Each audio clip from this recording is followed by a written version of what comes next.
Peter Dutton says he wants an honest look at what's happening on board these 8 cruise ships floating off the coast of New South Wales. He says he fears the owners of the vessels have been lying about the health of the passengers and crew on board. This morning, the New South Wales Police Commissioner flagged that medical personnel will be airlifted on board these vessels to conduct COVID-19 tests for some 9,000 crew and a handful of passengers. He says anyone requiring urgent medical attention will be taken off the ships.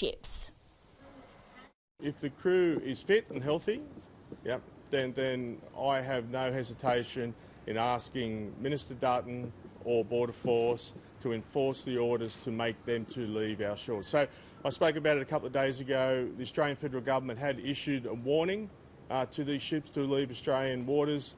That has been appealed. There's a 3-phase process in relation to that the Australian Government has to meet before they can act that order. So there is a process we need to go through. I'm working closely with Canberra in relation to that, but every cruise ship that leaves, obviously, I see it as a victory for New South Wales.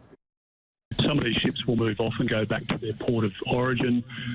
Some of them we may be able to extract the crew and fly them back to their country of origin.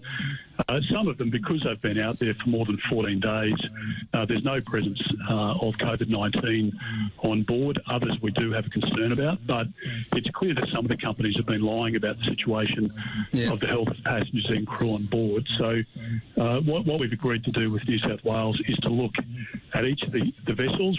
I need to get an honest picture of what's happening.